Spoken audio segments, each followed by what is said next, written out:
Today, I paid a visit to the mall to film this documentary on the closed Hudson's Bay, a place that once stood as a cornerstone of Canadian retail, now silent, yet filled with memories. Come with me, let's go. I am just arriving at the St. Laurent Mall, Ottawa, where this documentary was filmed.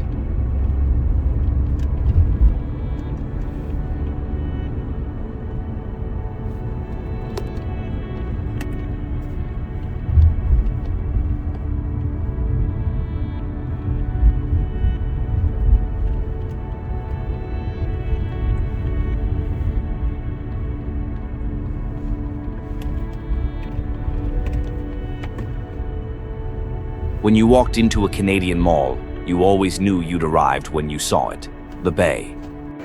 It wasn't just a logo, it was a feeling, a sign that you'd come to the heart of the mall, where mothers bought winter coats, students grabbed perfume gifts before Christmas, and families gathered every Boxing Day. But today, those footsteps echo differently. Because this isn't just another store closing, this is the quiet end of a Canadian chapter. The Hudson's Bay faced what every legacy brand fears: time moving faster than tradition. Prices dropped, customers disappeared, and in the quiet you could almost hear history exhale.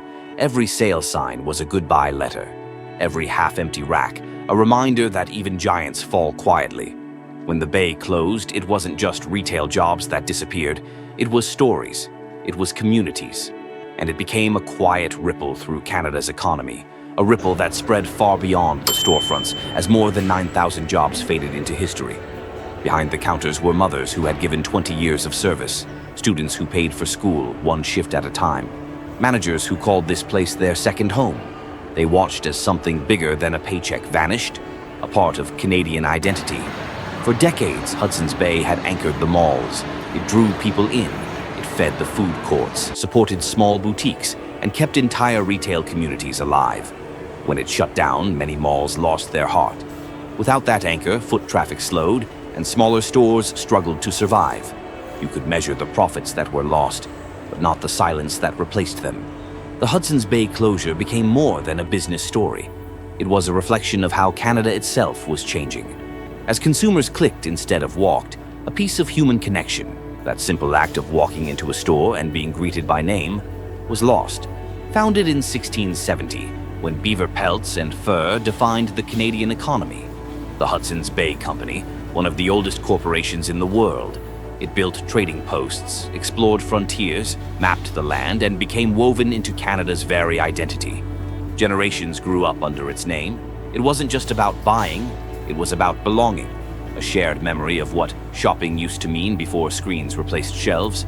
But every empire changes.